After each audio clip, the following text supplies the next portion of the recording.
Paz do Senhor a todos os irmãos. Louvamos a Deus porque Ele tem sido bom para conosco com as nossas vidas, tem nos permitido estarmos mais um dia na sua casa para adorar a Ele, para glorificar o santo nome do Senhor. Eu quero convidá-los a estarem de pé para fazermos menção da palavra do Senhor. A carta que o apóstolo Paulo escreveu aos Romanos, capítulo 8, nós vamos ler dos versículos 5 ao 13. Romanos 8, de 5 a 13. Eu quero falar sobre a vida no Espírito. A vida no Espírito. Porque os que são segundo a carne inclinam-se para as coisas da carne, mas os que são segundo o Espírito, para as coisas do Espírito.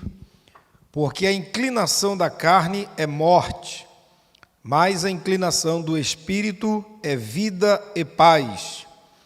Porquanto a inclinação da carne é inimizade contra Deus, pois não é sujeita à lei de Deus, nem em verdade o pode ser.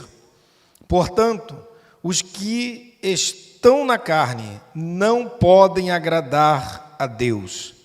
Vós, porém, não estáis na carne, mas no Espírito, se é que o Espírito de Deus habita em vós.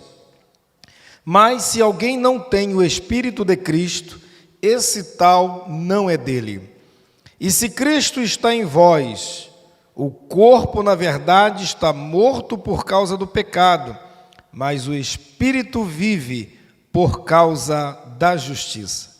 E se o Espírito daquele que dos mortos ressuscitou a Jesus habita em vós, aquele que dos mortos ressuscitou a Cristo, também vivificará o vosso corpo mortal pelo seu Espírito que em vós habita. De maneira que, irmãos, somos devedores não à carne, para viver segundo a carne. Porque se viverdes segundo a carne, morrereis. Mas, se pelo Espírito mortificardes as obras do corpo, vivereis. Amém? O apóstolo Paulo, que foi o homem que mais escreveu no Novo Testamento, escreveu maior quantidade de livros, de textos doutrinários. Podemos dizer que duas grandes cartas se sobressaem, elas se destacam entre todos os escritos de Paulo, a carta aos Efésios e a carta aos Romanos. Essas duas cartas, sem dúvida, elas se destacam, não porque uma tenha mais unção ou graça do que a outra, não, todas foram inspiradas pelo Espírito Santo. A diferença é a questão de conteúdo doutrinário. Não que as demais não tenham importância, todas são importantes, mas nós olhamos com muita relevância os estudos que estão relacionados nestas cartas. E aqui no capítulo 8, o apóstolo Paulo, ele fala de uma realidade muito importante para as nossas vidas, a vida no Espírito. Paulo, ele faz aqui nesta carta, como também em Gálatas, no capítulo 5, ele fala do fruto do Espírito e o fruto também da carne, né? Os que andam no Espírito e os que andam na carne, o que é que eles fazem, né? Quais são as obras de quem vive no Espírito e de quem também anda na carne. O apóstolo Paulo, quando ele escreveu essa carta aos Romanos, a intenção de Paulo é tratar sobre a nossa justificação. Esse livro, ele tem uma característica jurídica, ele tem uma característica forense, onde uma pessoa que é réu, uma pessoa que praticou um crime, onde alguém que não merece a misericórdia, ela agora vai a um tribunal e neste tribunal o juiz a declara como inocente ou justificada. É nesta carta que encontramos a declaração da nossa justificação. E se fomos já justificados, se já estamos debaixo da justificação, nós precisamos então agora fazer o quê? Andar segundo esta justificação.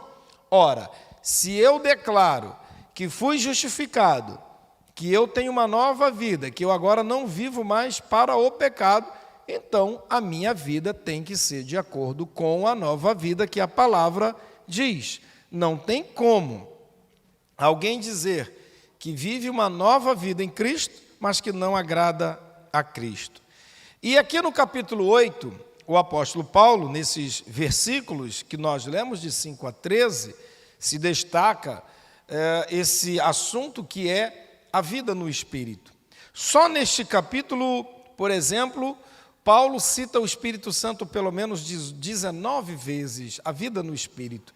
Ele deixa claro a ênfase do Espírito aqui, pelo menos 19 vezes. O Espírito Santo, ele é visto, ele é apresentado como aquele que nos ajuda, que nos guarda, que nos capacita. É aquele que Jesus disse que iria subir, mas que não nos deixaria aqui na terra. Jesus disse que assim que ele subisse, nós não ficaríamos órfãos. Ele disse que nós não ficaríamos abandonados, à mercê da vida. Não.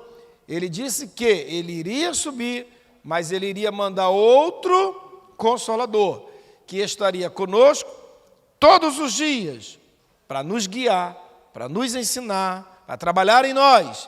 A vida no Espírito, ela parte do princípio de que estamos vivendo uma vida sujeitos ao Espírito Santo, subordinados ao Espírito Santo. Então, o que é uma vida no Espírito?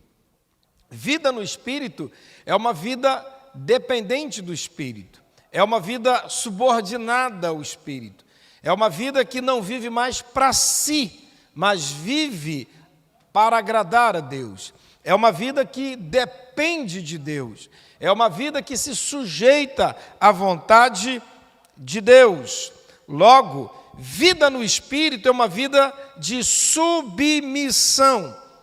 Submissão. Se alguém diz que aceitou a Jesus, que vive agora na fé, que creu em Cristo, ela tem que viver uma vida de submissão à vontade de Deus, ao plano de Deus. Não tem como se viver uma vida cristã, autêntica, genuína, se nós não nos submetermos à palavra do Senhor. Um dos grandes princípios que foi realçado na Reforma Protestante foi a infalibilidade das Escrituras, a inerrância das Escrituras, o poder das Escrituras, a autoridade das Escrituras, que estão acima da autoridade da própria igreja, dos próprios líderes. A Bíblia, a palavra de Deus, ela está acima das autoridades, ela está acima dos nossos interesses particulares, ela está acima dos nossos próprios desejos, ela está acima daquilo que nós queremos fazer para satisfazer a carne. Então, se eu digo que creio em Deus, se eu recebi a Jesus como meu Senhor e Salvador, primeiro ponto, para eu dizer que vivo a vida no Espírito, eu preciso viver uma vida de submissão. Jesus disse: errais por não conhecer o poder de Deus, e o que mais? E quem lembra? A Escritura, a palavra. Se eu não conhecer a palavra de Deus, eu vou errar. Por quê? Porque eu não vou saber a verdade, não vou conhecer a vontade de Deus. E a vontade de Deus está expressa onde? Na sua palavra. Então, vida no Espírito é ser submisso ao Espírito. E como é que eu descubro a vontade do Espírito? através da palavra. Por isso que quanto mais você lê a palavra, estuda a palavra, você crê na palavra, você se sujeita à autoridade da palavra, você depende da palavra, você crê na palavra, esta vida no Espírito, ela vai se moldando, ela vai se lapidando. Qual é a relação entre nós e a nossa carne, entre o Espírito e a carne? Acompanhe comigo, estamos fazendo estudo da palavra. No versículo 5, Paulo diz assim: porque os que são segundo a carne, o que é que eles fazem? Se inclinam para as coisas da carne. Mas os que são segundo o Espírito, o que é que eles fazem? Eles se inclinam, eles se voltam para as coisas do Espírito. Então, qual é a relação entre o Espírito e a nossa carne? Ora, se eu digo que estou em Cristo, logo eu tenho que me inclinar, ou eu preciso me voltar, eu preciso amar, eu preciso buscar, eu preciso desejar o quê? A palavra de Deus, a obediência a Deus, a sujeição a Deus. É por isso que Paulo diz aqui, os que se inclinam. O que é inclinar-se? É os que se voltam, os que se aplicam às coisas da carne, vivem dominados pela carne. Mas aqueles que se inclinam para as coisas do Espírito, é porque eles têm vida no Espírito. No capítulo 6 desse mesmo livro de Romanos, o apóstolo Paulo, ele diz o seguinte: não apresenteis o vosso corpo como um instrumento ao pecado. E é interessante que no capítulo 6, Paulo está falando para crentes. Paulo está falando para salvos. Paulo diz assim, não apresenteis o vosso corpo como um instrumento do pecado. E ele diz mais: o pecado não terá domínio sobre vocês. O que Paulo está dizendo aqui? Para que o cristão, o servo do Senhor, não se entregue ao pecado. Por quê? Porque a nossa natureza tem uma tendência ao pecado. É importante ressaltar aqui que todo homem sem Deus, quando nós não tínhamos ainda entregue a nossa vida a Cristo, o homem sem Deus, o homem que não vive a vida no Espírito, ele só tem uma natureza, a natureza da carne. A natureza que foi corrompida, a natureza caída lá em Adão. Todos nós nascemos no pecado, herdamos a natureza caída. Você não se tornou um ser caído quando completou 18 anos de idade. Nós não nos tornamos pecadores quando fizemos 30 anos de idade, não. Como disse Davi, em pecado a minha mãe já me concebeu. Ou seja, nós já nascemos pecadores, já nascemos caídos. Eu sempre digo que qual a diferença de uma criança recém-nascida para um velho de 100 anos? Um teve a oportunidade de mostrar já a natureza ao longo dos 100 anos. O outro ainda não teve a oportunidade de mostrar a natureza. Mas do ponto de vista espiritual, os dois são iguais, caídos. Tem a mesma natureza caída. A questão é que um já teve a oportunidade ao longo dos anos mostrar quem ele é. O outro ainda não pôde mostrar quem é, porque a natureza já vem em nós corrompida. E aí, uma outra questão importante que nós precisamos entender é que nós temos um hábito comum de achar o seguinte: eu me torno pecador porque pratiquei o pecado. Não, é o contrário. Você pratica o pecado porque você é pecador. Você não peca para se tornar um pecador. Porque você é um pecador na sua natureza, é que você pratica o pecado.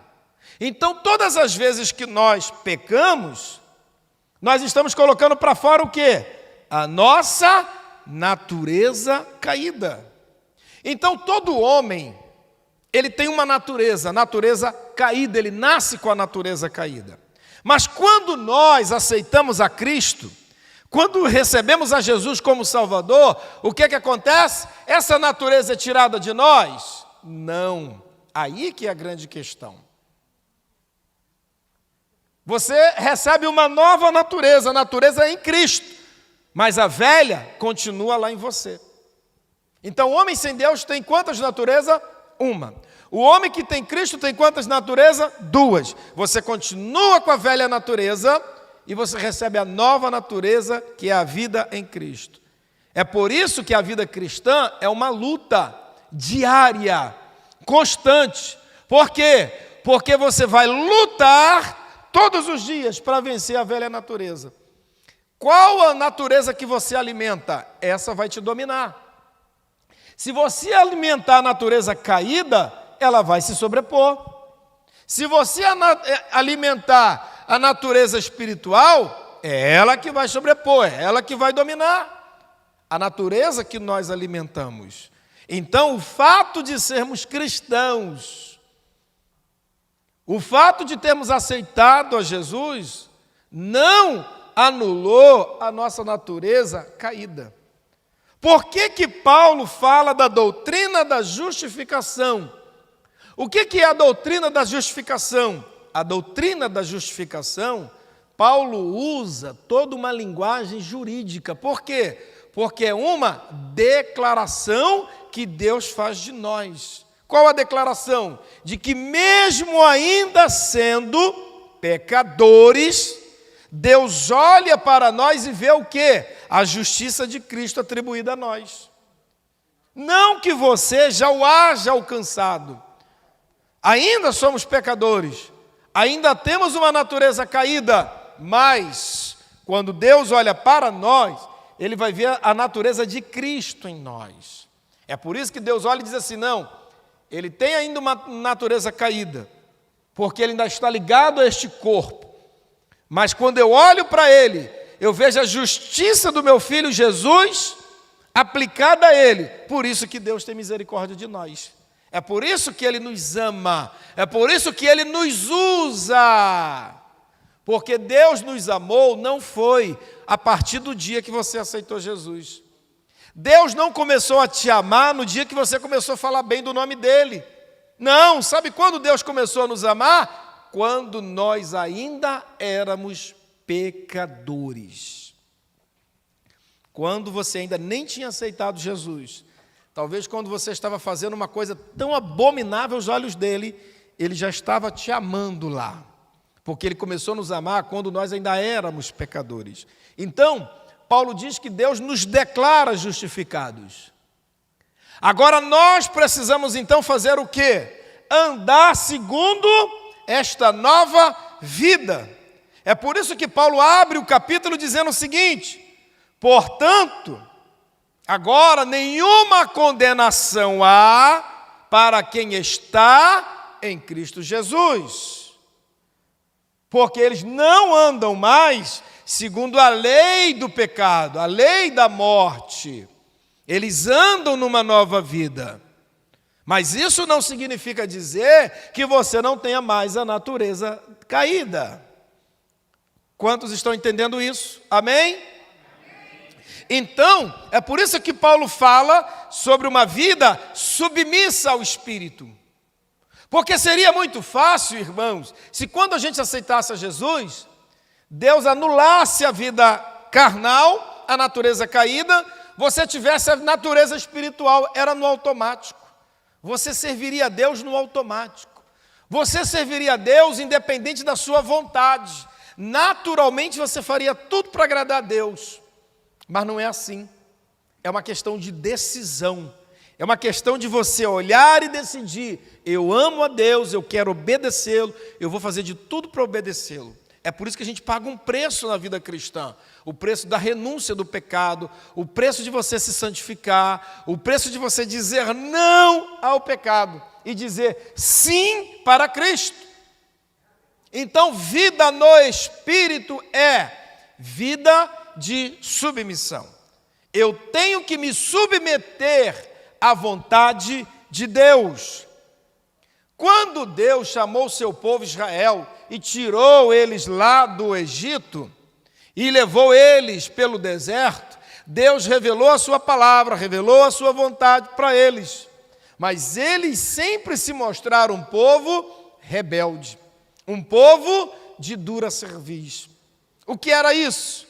Era um povo que Deus mostrava o caminho e eles buscavam sempre outro caminho. Qual o caminho que eles queriam? O da carne.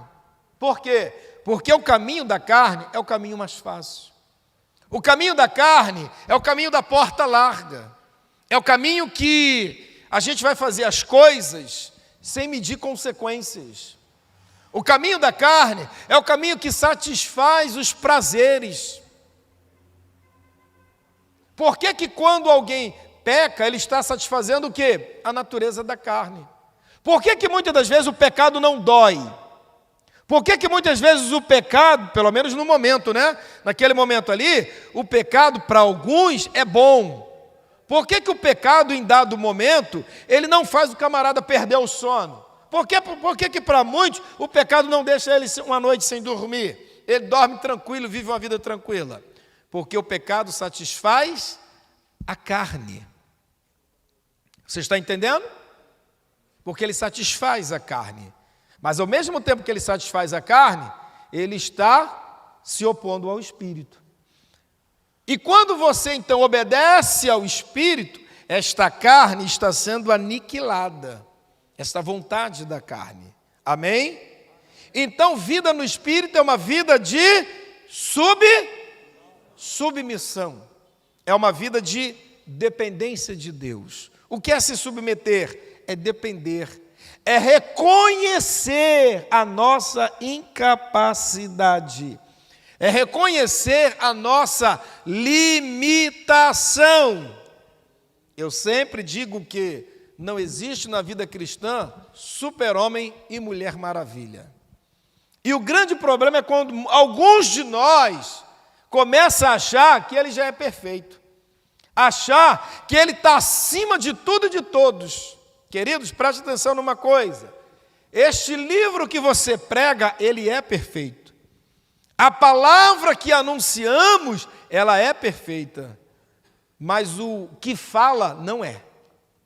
A gente tem que saber dividir isso. O que eu prego é a verdade.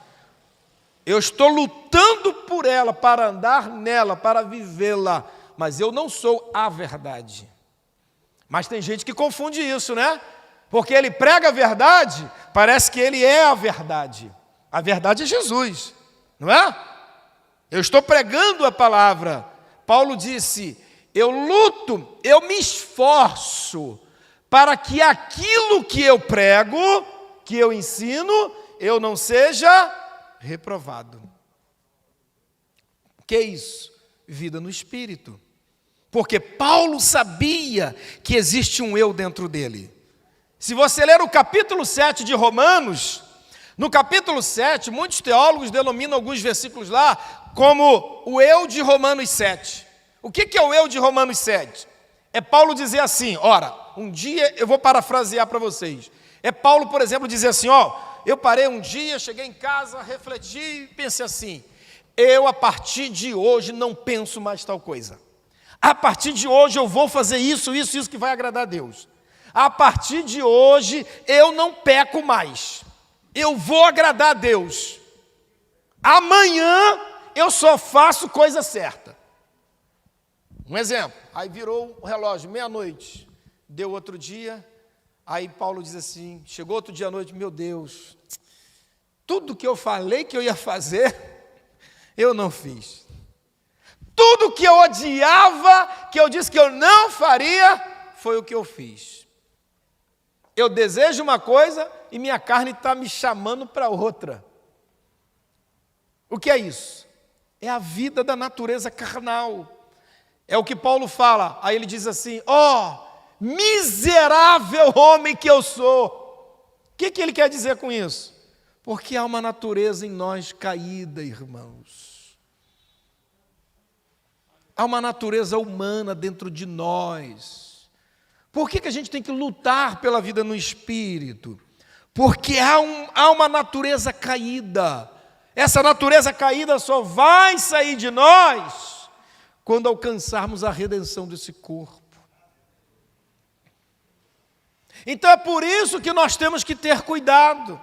Por que você tem que lutar pela vida no Espírito? Porque se você não lutar pela vida no Espírito, a vida da carne vai nos dominar. E aí você tem que ter uma decisão. Você tem que tomar uma decisão como um crente. Ou você obedece à lei de Deus, ou você vive na carne. Vai ser fácil? Não. Vai ser muito difícil. Porque haverá momentos que você vai desejar praticar a vida da carne. Mas a palavra diz: não, meu filho, tem que ir por aqui. Então, é por isso que a vida no Espírito começa com submissão, obediência.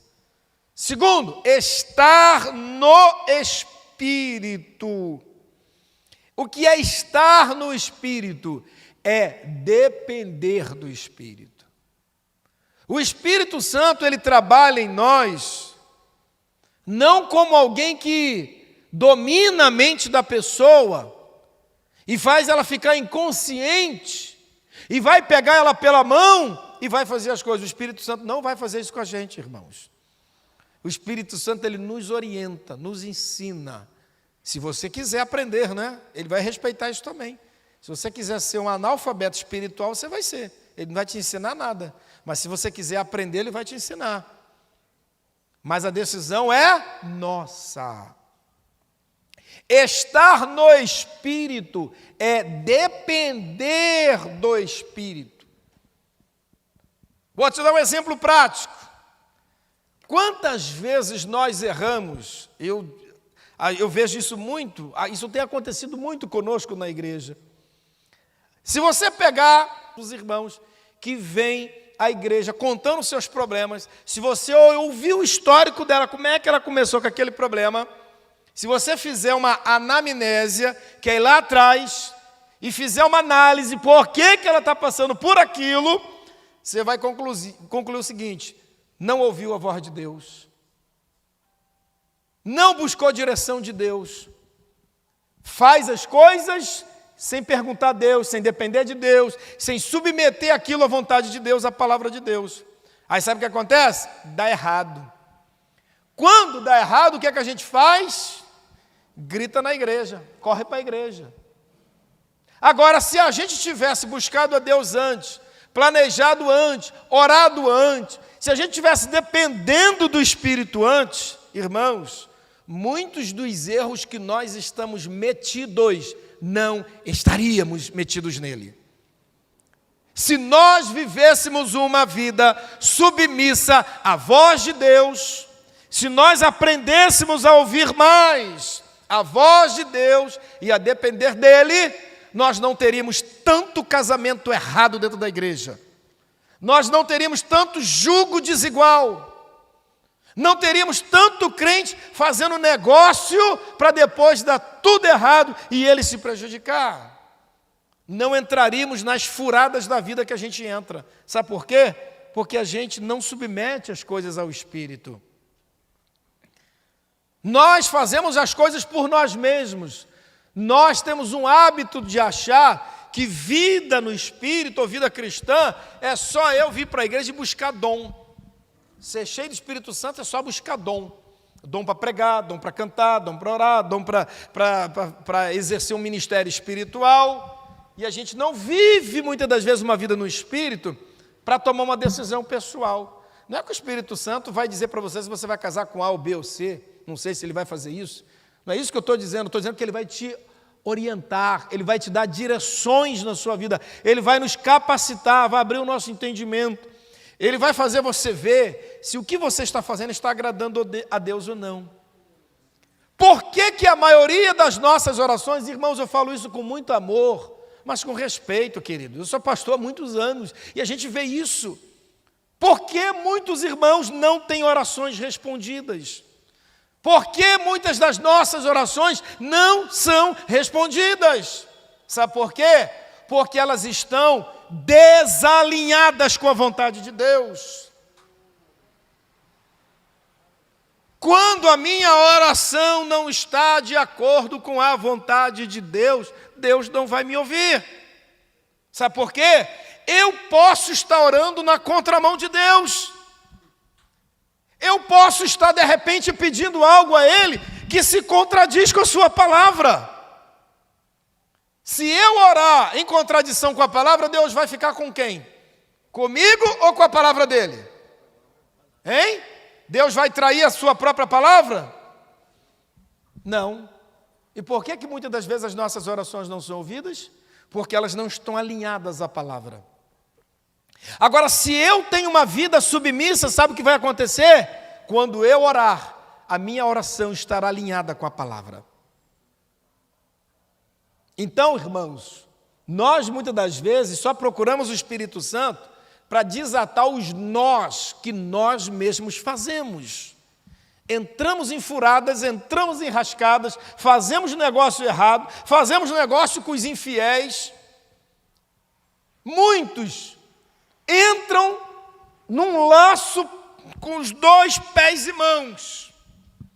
Aí depois, quando ele está lá todo quebrado, todo arrebentado, aí vem procurar a igreja. Ai, meu Deus, tem misericórdia, me ajuda. Onde que tem uma campanha forte? Onde é que tem um homem de Deus aí, uma mulher de Deus aí para orar por mim, para eu ser liberto, para esse negócio mudar? E Deus está lá de cima e disse: meu filho, foi você que fez o negócio errado. Ora, na hora de fazer negócio você não me procurou, você não leu minha palavra, você não orou, você não depende do Espírito Santo para nada. Agora tu quer que o Espírito Santo vai desatar os teus nós? Ué, como é que é isso? Estar no Espírito é viver sob a dependência do Espírito. Agora, nós hoje parece que dependemos mais de nós mesmos. Você quer ver isso na prática? Pergunta aí qualquer pastor, obreiro, alguém que trabalha com aconselhamento. Você vai ouvir a pessoa falar o problema, ela já vem com as respostas e soluções dela. Muitas vezes ela vem falar com a gente só para querer uma autenticação, um carimbo, uma legalização do que ela já determinou que vai ser. Já está decidido. A maioria, e lamentável, dentro da igreja, quando já quer se divorciar ou separar, eles já decidem tudo, irmãos. Eles nem oram. Quando oram, é aquela oração que misericórdia, não passa da altura da cabeça, porque não tem nada a ver com a palavra. Você quer que Deus te responda? Alinhe a sua vida à palavra. Você quer que a sua oração seja respondida? Você tem que alinhar a sua oração à palavra. Para Deus nos ouvir, precisamos nos alinhar com a palavra. E vida no Espírito é alinhar-se com a palavra. É dependência do Espírito. Depender do Espírito é estar no Espírito. Não é dizer que ama o Espírito Santo. Ah, Espírito Santo, já ouvi falar dele. Lá na igreja, quando eu estou lá no culto, eu busco ele. Mas lá na igreja só, lá no templo, lá no culto? Quando eu vou lá, já me falaram para buscar o Espírito Santo. Mas é só para ele me dar, assim, poder. E para viver o dia a dia. Não, aí não preciso do Espírito Santo, não. Aí eu resolvo. Resolvo com minha própria sabedoria, resolvo com a força da minha mão, resolvo com o meu dinheiro, resolvo com os amigos que eu tenho. Aí o Espírito Santo fica de lado. Aí depois, quando a gente se arrebenta, aí quer correr para o pé do Espírito Santo. O Espírito Santo: não, meu filho, vai lá resolver com o teu dinheiro. Você não falou que o dinheiro ia resolver? Você não procurou a tua força do teu braço para resolver? Agora você vem querer que eu resolva o seu problema? Então, meus irmãos, estar no Espírito é viver a vida cristã autêntica. É alinhar-se com a palavra, é depender de Deus. Veja o que o texto diz aqui, caminhando no texto, Paulo diz assim, versículo 6, porque a inclinação da carne é morte, a inclinação do Espírito é vida e paz. A inclinação da carne é inimizade contra Deus, pois não é sujeita à lei de Deus, nem em verdade o pode ser. Olha só, inimizade contra Deus. A vontade da carne, o que é a vontade da carne? Aquilo que não agrada ao Espírito. Irmãos, se você se posta a colocar diante da tua vista, dos teus olhos, um programa, seja de televisão, de internet, seja lá o seriado da vida, aquilo que Deus condena, aquilo que Deus abomina, aquilo que Deus rejeita, como você pode dizer que tem uma vida no Espírito? Como? Como é que pode isso ser possível? Se eu me assento diante de um programa de televisão para ver lascívia, imoralidade, devassidão, depravação, vendo aquilo ali, porque eu concordo. Se eu estou vendo o capítulo 1, vejo 2, vejo 3, vejo 4 e assim vai. Todo dia, sistematicamente. Que vida no Espírito é essa? Porque a vida no Espírito vai me dizer o seguinte, isso não concorda com a palavra. Se eu quero viver no Espírito, eu não posso concordar com aquilo que Deus abomina. E hoje a gente vê muitos cristãos que estão vivendo uma vida mundana. Porque eles estão vivendo conforme o mundo. Pensa o que o mundo pensa, faz o que o mundo faz, come tudo que o mundo come, bebe tudo que no mundo se bebe, brinca igual ao mundo, festeja igual ao mundo, age igual ao mundo.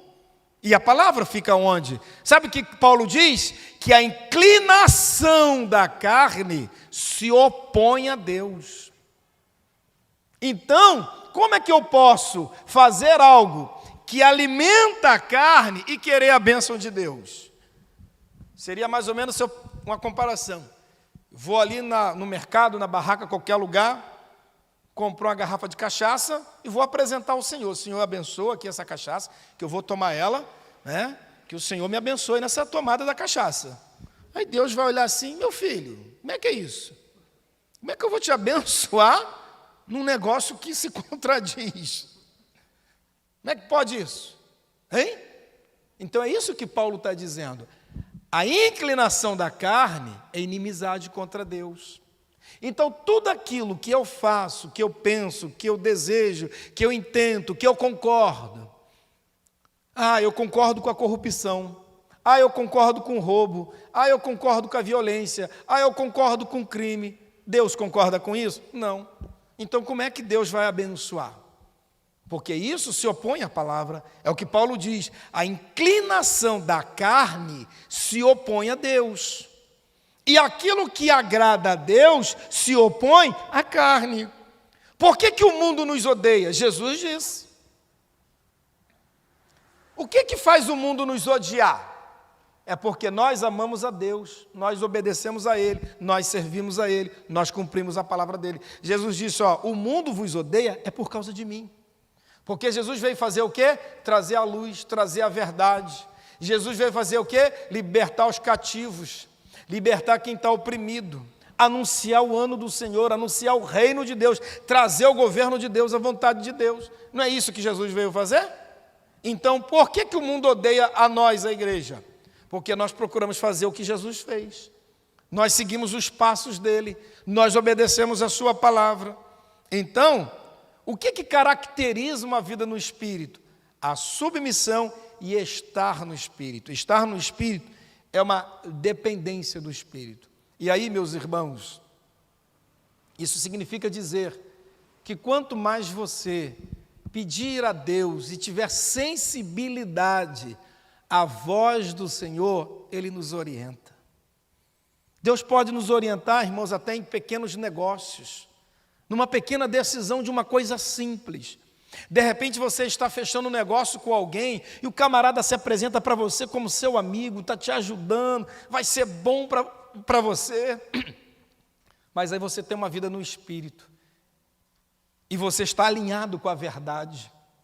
Por você amar a verdade, por você buscar a verdade, por você amar a Deus, sabe o que Deus vai fazer? Deus vai de alguma forma abrir a sua mente, o seu entendimento. Ele vai te dar uma direção.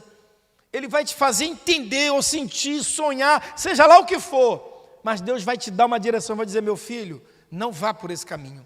Não assine esse contrato. Não faça pacto com essa pessoa. Não se alie a esse indivíduo. Talvez você não entenda naquele momento, mas depois, lá na frente, quem sabe você vai entender. E ao contrário disso, porque muitas coisas dão erradas na nossa vida. É o que mais a gente vê na igreja. Quantas pessoas vêm à igreja fazer campanhas, e aí, sabe o que eu digo para os irmãos? Sabe qual é o primeiro passo da libertação? Sabe qual é o primeiro passo da bênção? Primeiro passo do milagre quando está tudo dando errado? Confissão. Confissão de pecado que você abandonou a Deus, que você não buscou Ele para tomar a decisão certa, você não submeteu a vida ao Espírito, e você está com a dívida aberta com Deus lá, porque você não se sujeitou a Ele, não buscou a Ele, não orou a Ele. O que Deus disse lá em Crônicas 7,14? Quem é que lembra? Se o meu povo orar, eu vou abençoar. Foi só isso? Se o meu povo pedir, eu vou responder. Não. Se o meu povo que está lá fora, que ainda vai me aceitar, não. É o povo que está aqui dentro. É o povo de Deus, é o que chama o nome do Senhor, é o que carrega a Bíblia. Deus diz, se o meu povo que se chama pelo meu nome, fazer o que mesmo? E o que é humilhação, irmãos? Reconhecer incapacidade própria. Ó Deus, eu não tenho capacidade de tomar as decisões certas, e eu acho que eu tomei a decisão errada. Eu me humilho, eu fiz coisa errada, eu errei, eu falhei. Se humilhar e o que mais? E receber a bênção? Não. Se humilhar, orar. Mas é só se humilhar e orar? Não. O que mais? Buscar a face do Senhor. Mas tem um outro item.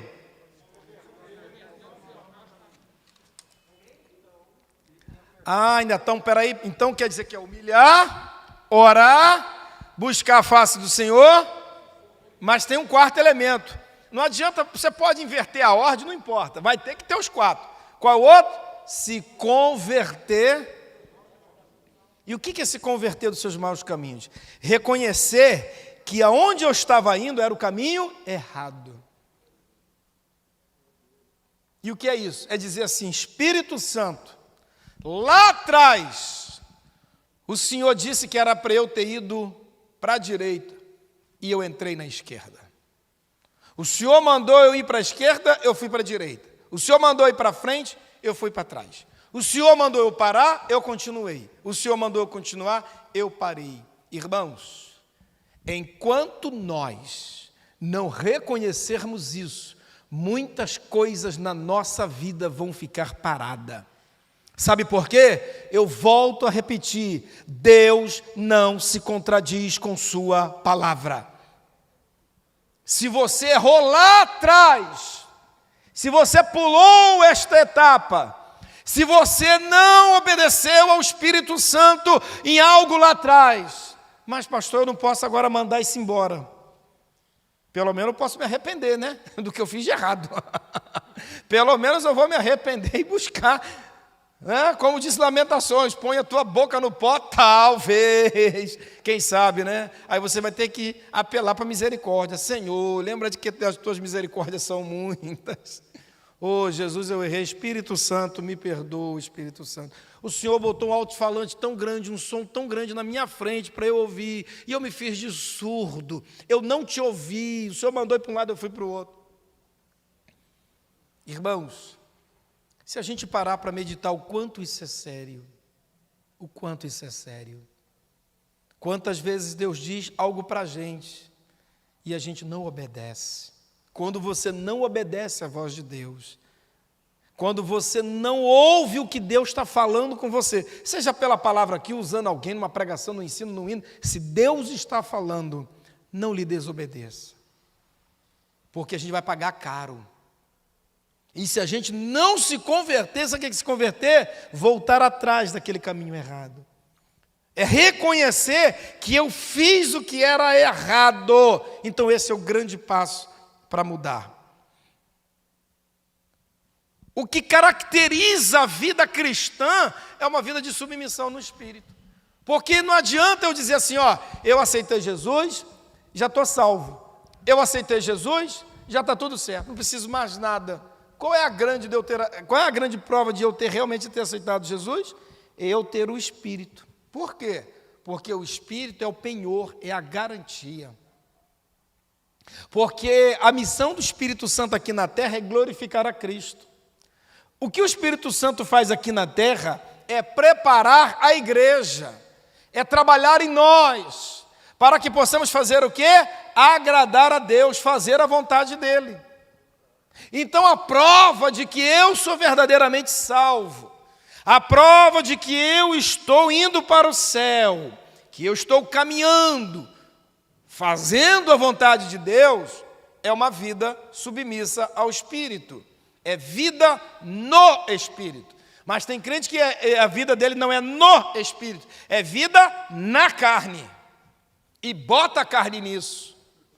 Aí vem com aquela história de dizer, irmão, mas a carne é fraca. Sim, meu irmão, a carne é fraca, é verdade, mas o Espírito não é não. O Espírito é forte. A carne é fraca, mas o Espírito é forte. Amém?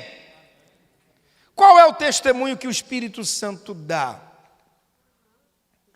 Pastor, como é que eu descubro que o Espírito está em mim, está agindo em mim? Como é que eu descubro que a minha vida é uma vida no Espírito? Como eu descubro que eu estou no caminho certo? Primeira coisa, a vida no Espírito gera em nós, pelo Espírito Santo, o testemunho da nossa filiação de Deus. O que é isso? Todo aquele que tem verdadeiramente vida no Espírito, ele não é amigo simplesmente de Deus, ele não é um conhecido simplesmente de Deus, ele não é alguém que ouviu falar de Deus, mas ele é um verdadeiro filho de Deus. Você sente essa filiação de Deus? Você sente que realmente você é filho de Deus? Qual é uma das características que identifica a nossa filiação com alguém? Que palavrinha você poderia dar agora? Simplesmente só o sangue? Só a aparência? Obediência. Dependência. Nossa filiação de Deus. Se eu sou filho de Deus, eu não posso ser filho das trevas. Se sou filho de Deus, não posso ser filho do diabo ao mesmo tempo. Se sou filho de Deus, eu vou fazer de tudo para agradá-lo. Então, qual é o testemunho que o Espírito Santo dá em nós? Testemunho do Espírito, que estamos vivendo a vida no Espírito, a nossa filiação.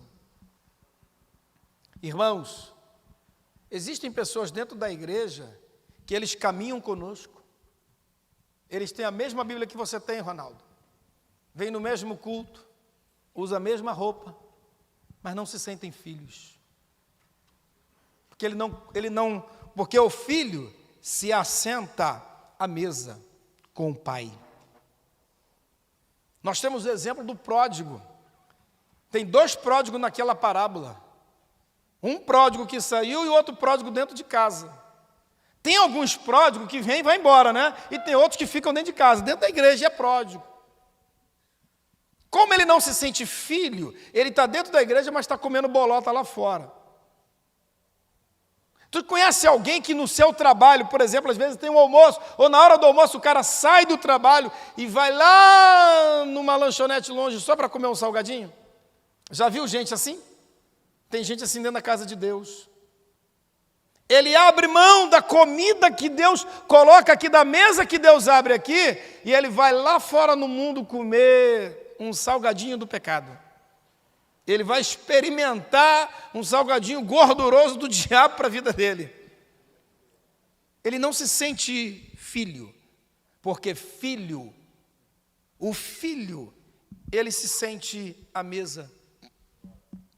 Quando o diabo disse para Jesus, transforma a pedra em pão, Jesus disse para Satanás o quê? Satanás, vai-te embora, está escrito que o homem não vai viver só disso, só de pão, só de coisas carnais, mas ele vai viver do que Deus fala, do que vem da boca de Deus. Sabe o que é isso? Estar à mesa com Deus. Quando você é filho verdadeiramente, para quem é filho que está na casa de Deus, pode passar vento, a árvore pode balançar, os ventos se levantam, mas ele se sente filho. Pode ser machucado, ferido, mas ele se sente filho. Ele vai sempre dizer, Senhor, sou teu filho. pequei, mas sou teu filho. Errei, mas sou teu filho. Estou fraquinho, mas sou teu filho. Ele sente a filiação. Vida no Espírito. Sabe por quê? O Espírito Santo vai comunicar a nós que somos filhos de Deus. Quanto mais você se submeter a Ele, obedecer a Ele, você vai sentir esta filiação. Segunda garantia ou promessa, ou testemunho do Espírito, que estamos vivendo a vida no Espírito, é que mesmo sem entender, e aí você tem que ser espiritual para isso, porque a palavra diz que os carnais só discernem no nível da carne, e os espirituais discernem no nível espiritual. Sabe o que é isso? Você vai sentir, não é o sentido arrepiar físico, mas você vai ter consciência que Deus tem uma herança para você na vida eterna. É a consciência de saber que, às vezes, quando a gente perde alguma coisa aqui, às vezes, quando nós somos lesados por alguém, quando somos prejudicados por alguém, mas o Espírito vai comunicar, o seu Espírito vai dizer: meu filho, você não está perdendo nada aí, porque eu estarei dando a você uma grande vitória. Todas as coisas contribuem para o bem de todos aqueles que amam a Deus. Então o Espírito Santo, ele comunica a nós a nossa herança. Sabe o que é isso? É trazer paz para nós. É você saber que servir a Deus não é em vão.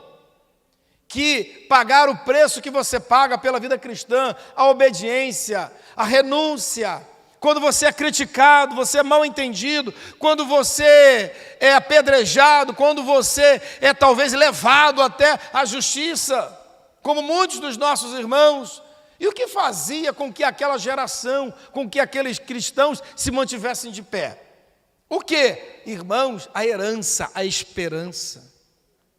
É por isso que Paulo diz: eu não quero, irmãos, que vocês sejam ignorantes como os demais, que não têm esperança. Por quê? Nós temos esperança.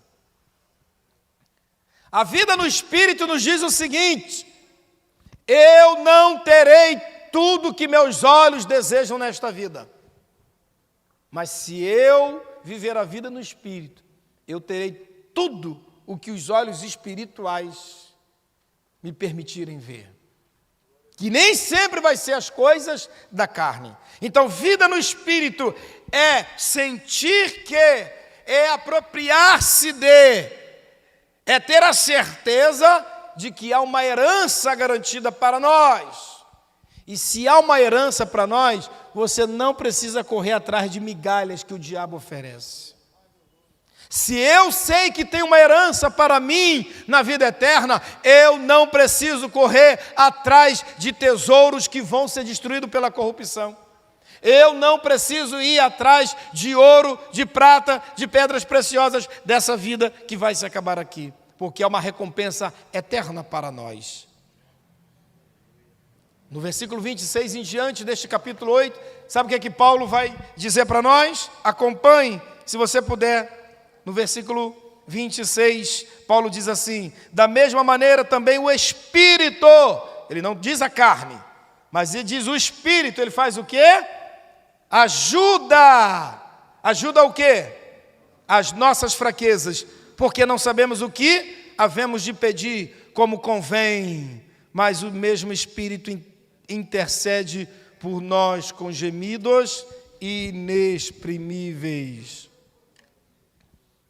E agora, sabe o que é que vem? Sabe o que Paulo diz nesse versículo 26 aqui? Algo que se contradiz com o que nós falamos muitas vezes. Aquilo que eu falei agora há pouco aqui. A gente diz assim: é porque eu sou fraquinha, a carne é fraca, né? Mas Paulo diz que através das fraquezas a gente pode fazer a coisa certa. Como? Como? Estando no Espírito. Estando no Espírito você pode se sentir fraquinho. Eu não sei ler muito, não oro muito, mas eu temo a Deus. Eu estou tentando chegar no céu. Eu nunca expulsei um demônio. Eu nunca vi um enfermo levantar, mas eu procuro obedecer essa palavra. É isso que Paulo está dizendo. O Espírito ajuda nas nossas fraquezas. Sabe o que é isso? É você às vezes dizer assim, Senhor, eu não sei orar direito, mas Espírito Santo, Tu sabe do que eu preciso. Ô Espírito Santo, quais são as palavras que eu preciso dizer e eu não sei. Às vezes, irmãos, a gente quer orar para Deus tão rebuscadamente. Eu fico vendo isso. Tem uns irmãos que quando vão orar, parece que Deus está sentado num banco na sala de aula e ele está ensinando Deus teologia. Tem uns que oram assim. Deus está sentado e ele está dando aula para Deus. Tem uns que oram mais ou menos nesse nível. Parece que ele está ensinando Deus alguma coisa. Quando que a oração é o contrário disso, irmãos. Quanto mais simples e verdadeira for a tua oração, é mais fácil dela ser ouvida. Sabe o que é isso? É você ser espontâneo, ser verdadeiro, falar a verdade para o Senhor. Senhor, como diz Davi, Senhor, foi eu que pequei, Senhor, foi eu. Aí a gente bota a culpa em todo mundo, né? Chega aqui no pastor, não, pastor, mas é porque o trem atrasa todo dia, aí minha mulher perturba todo dia, aí tem um cara lá no trabalho que me xinga todo dia, aí tem outro que olha para mim, aí por isso que eu me estressei, por isso que eu xinguei, por isso que eu fiz. Aí o cara fica como inocente em tudo. Mas Davi não botou culpa em ninguém. Ele disse assim, Deus, eu pequei, tem misericórdia de mim. Não é? No Salmo 51. Então o Espírito ajuda nas nossas forças? Não, ele ajuda quando nós somos fracos. E o que é a fraqueza aqui? Dependência de Deus. Reconhecer as nossas limitações e dificuldades. Os propósitos de Deus são invencíveis. O povo de Deus pode se assegurar que, quando você entrega a sua vida nas mãos do Senhor, Ele cuida de nós. Irmãos, nós falamos tanto que cremos em Deus. Nós falamos tanto que confiamos no Senhor. Nós falamos tanto que acreditamos na Sua palavra. Mas basta alguém falar uma vírgula de ameaça para um crente e o crente passou a noite inteira sem dormir. Vai estar procurando tomar todos os banhos de sal grosso que pode da vida, abre a Bíblia, bota lá o salmo aberto na porta de casa, não é? Tem muito crente fazendo isso. Ai, pastor, ora por mim, porque falaram para mim uma palavra, botaram meu nome lá num tal lugar, e estão dizendo que isso, que aquilo. Ora, você crê ou não crê? Você depende dele ou não depende? O que Deus falou para você, vale ou não vale? Bom, se você obedece o Espírito, Ele vai estar contigo. Ele vai te guardar. Você tem a vida comprometida com o Espírito. A tua vida está guardada no Espírito. Você procura obedecê-lo? Então fique tranquilo. O que Deus prometeu e garantiu para você, não muda. Balaque, quando chamou Balaão para amaldiçoar o povo de Deus, a oferta foi gorda, né? Balaque ofereceu um dinheiro bom para Balaão. Balaão, né, olhou assim, meu pai, que oferta boa, maravilhosa. Com essa oferta eu abençoo e amaldiçoo qualquer um, qualquer negócio é feito. E aí foi lá para amaldiçoar, botou o dinheiro no bolso. Quando ele olhou, o povo falou, ih, Balaque, vou ter que devolver o dinheiro. Não tem como amaldiçoar esse povo. Que isso, rapaz, você é profeta, tu é um cara bom. Faz aí qualquer mandinga da vida dessa, amaldiçoa esse povo, eu odeio eles. Aí Balaão falou assim, rapaz, mas você me trouxe logo para amaldiçoar o povo errado. Vou perder meu dinheiro. Vou ficar duro. Não dá, mas por que não dá? Falou, Balaque, tu não sabe ainda quem é esse povo aí, não? Balaão falou assim, Balaque, não vale, olha só que ele não vale encantamento contra os filhos de Jacó. Tu não conhece Abraão, não? Tu nunca ouviu falar de Abraão, não? Que Deus falou para Abraão que iria abençoar os seus filhos e que não vale maldição contra os filhos dele. Aí Balaão disse assim, não vale encantamento, porque aquele que Deus abençoou, ninguém pode amaldiçoar. Agora você tem que acreditar nisso. Agora, se a gente não acredita nisso, não quer viver no Espírito, aí Deus permite. Não é verdade? Caminho para o final. 4 coisas que o Espírito Santo faz na nossa vida, quando nós realmente olhamos para Ele e dizemos, Senhor, eu quero te obedecer. Irmãos, eu tenho o hábito de dizer, quem está comigo lá na congregação sempre ouve essa frase que eu falo. Guarde isso se você quiser descobrir muitas coisas da Bíblia. Eu digo sempre que é nas pequenas frases da Bíblia, naquelas frases mais simples e humildes, estão escondidas grandes verdades profundas. Profundas, profundas.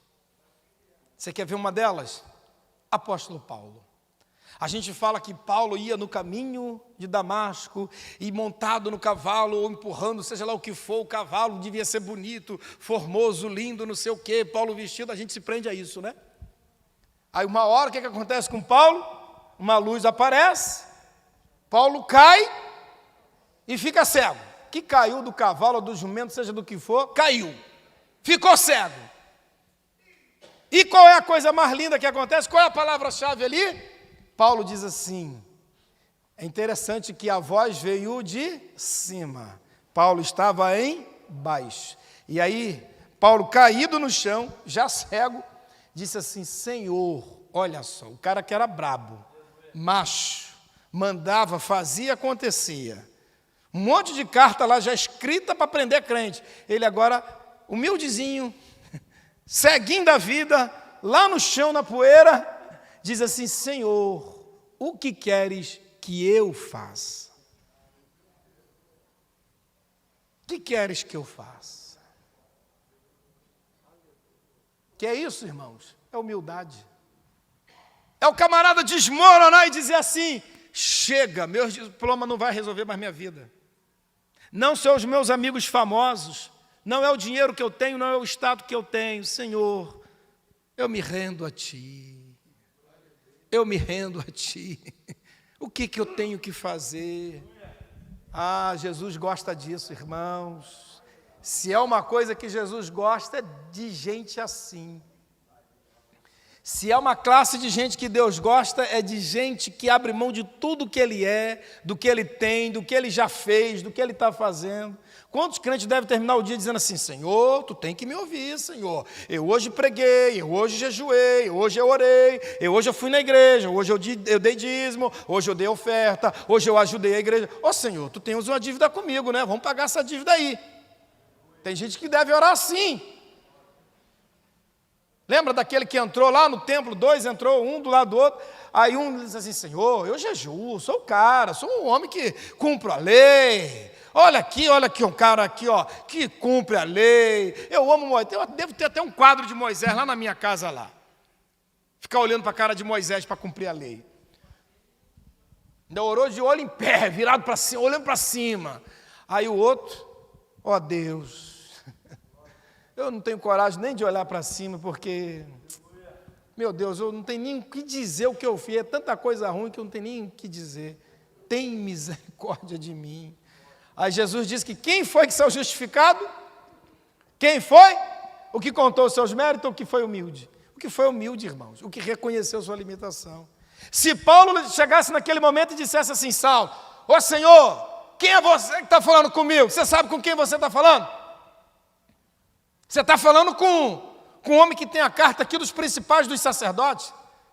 Ô Senhor que me deixou cego, você sabe com quem você está falando? Você está falando com o doutor da lei. Olha como é que vai falar comigo, hein? Eu sou fariseu, eu cumpro a lei, sou filho de Moisés, na lei. Foi assim que Saulo se dirigiu a Jesus, irmão.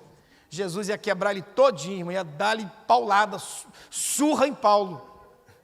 Paulo ia apanhar muito do Senhor.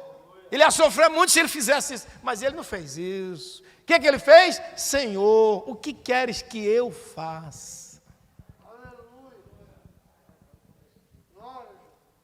Já começou ali, né? Novo convertido. Aí é uma verdadeira conversão, né? Mas aí muitos hoje vêm para a igreja assim, Senhor, estão chamando aí para quem quer aceitar Jesus, mas na verdade eu vim aqui para resolver meus problemas. Eu estou te aceitando, mas é para o Senhor me prosperar. Eu estou te aceitando aqui porque eu quero comprar uma mansão. Olha só, eu estou te aceitando aqui, eu vim aqui para ser curado. Porque se o Senhor não me curar, eu rasgo a Bíblia e chuto o pau da barraca, vou embora. Mas Paulo não fez isso. Queridos, quanto mais nós reconhecermos que dependemos dEle, precisamos dEle, não somos nada sem Ele. Se os discípulos voltaram um dia felizes da vida para Jesus, Senhor, o relatório de hoje vai bombar. Nós tivemos hoje um relatório lindo, Jesus. Talvez eles viam no caminho pensando assim, hoje a gente vai impressionar o nosso Senhor. Olha, fulano, Você conta ou eu conto? Quem conta? Não, você fala. Não, você fala. Qual é o testemunho? Senhor, deixa o relatório dos outros de lá, deixa a gente dar o relatório para o Senhor. E Jesus lá, tá bom, meus filhos, o que aconteceu? Senhor, o Senhor não sabe dar maior. A gente foi hoje cumprir o evangelismo. Sabe o que aconteceu? Expulsamos demônio. Mandamos legiões embora. E estendemos a mão, os demônios correram para um lado, para o outro e para o outro. Aí Jesus, é mesmo? E qual é de vocês? Senhor, você não está vendo a alegria que a gente está, não? Jesus diz, é por isso que vocês estão alegres? É isso que alegra o coração de vocês? Expulsar demônio? Expulsar demônios é apenas uma obra. É apenas uma ação, é apenas uma ferramenta. Jesus disse, alegre, não porque você expulsa demônio. Alegre-se por ter certeza que o teu nome está escrito no livro da vida. Se alegre não porque você expulsa demônios, se alegre porque teu nome está no livro da vida. Sabe por quê? É como se Jesus dissesse assim, meus filhos, meus discípulos, aprenda comigo. Expulsar demônio é só uma ferramenta, mas nome no livro da vida é vida no Espírito. Só tem nome no livro da vida quem tem vida no Espírito. Se não tiver o nome no livro da vida, não tem o Espírito. Porque se tiver o Espírito, tem o nome no livro da vida. Tem o nome escrito no livro da vida. 4 coisas que o Espírito faz em nós. Vamos ver se realmente a gente vive no Espírito. Vamos lá. Primeira coisa, conversão. Nós somos convencidos ou convertidos? Nós gostamos do Evangelho ou realmente amamos o Evangelho a ponto de viver o Evangelho? Amamos o Evangelho ou apenas nos identificamos com alguns evangélicos? Primeira coisa que o Espírito vai comunicar em nós é, você realmente é convertido? Ou sou convencido? Conversão. Jesus disse assim, Ele, quando vier, o que ele vai fazer? Ele vai convencer o homem de 3 coisas, do pecado, da justiça e do juízo. Quem é que convence o homem? O Espírito Santo. Se tem gente na igreja que não foi convencida ainda do pecado, da justiça e do juízo, não ainda vive no Espírito. Porque o Espírito nos convence. Primeira coisa, conversão. Segundo, o Espírito, ele é o penhor. Penhor é garantia, é uma troca. É como se você empresta um dinheiro para alguém, um objeto muito valoroso, e a prova dessa pessoa te pagar. Aí, vamos supor, você empresta R$1.000 para alguém e ele tem uma joia que vale R$1.000. Então, você pega aquela joia dele, é a prova de que ele vai te pagar. Correto? Isso é penhora, é penhorar. Não é? A ideia é essa da penhora. E o que o Espírito Santo é para nós também? Uma penhora. O que significa isso? Que Jesus disse assim, a prova de que você é salvo é que você vai ter o Espírito. Sabe o que isso significa? Que quando Jesus vier arrebatar a igreja, ele vai olhar para quem tem o Espírito. Ele vai olhar para quem tem vida no Espírito. Ele vai arrebatar quem se submeteu ao Espírito. Ele vai levar quem ouviu a voz do Espírito. Ele vai levar quem amou as obras do Espírito. Porque o Espírito é a garantia da nossa salvação. Jesus disse que o Espírito Santo iria fazer o que para a gente? Nos ensinar. Ele vos ensinará todas as coisas. Significa dizer que se alguém não se submete ao ensino, não é do pastor, não é do seminário, não é da doutrina da denominação, é ao Espírito. Se não aceitamos o ensino do Espírito, se não ouvimos a voz do Espírito, o que Jesus falou para aquelas 7 igrejas? 5 desobedientes, 2 obedientes, lá na Ásia Menor, mas ele deu uma palavra igual para todas de finalização, disse assim, quem tem ouvidos, ouça, ouça, ouça o mundo, ouça o pastor, ouça a denominação, não, ouça o que o Espírito diz às igrejas. Sabe o que é isso? Ouvir a voz do Espírito. E eu te pergunto, você tem ouvido a voz do Espírito? Estamos ouvindo mais a voz do Espírito ou a voz do mundo? Estamos ouvindo mais a voz de Deus ou a nossa própria voz? Qual é a voz que fala mais alto dentro de nós? O nosso ego ou a voz de Deus? A voz do Espírito precisa ecoar mais alto dentro de nós.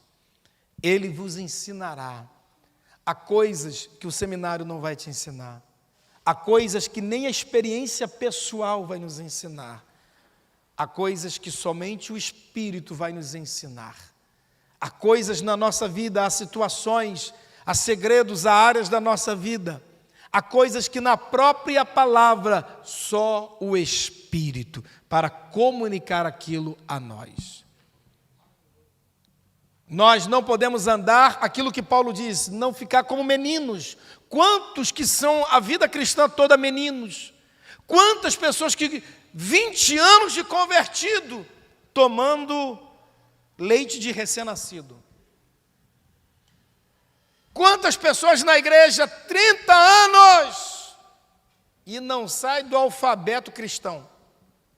Não cresceram, não desenvolvem, não amadurecem. Nunca desenvolve experiência, não sabe nada da vida cristã. Tem irmãos que foram aprender Apocalipse na televisão.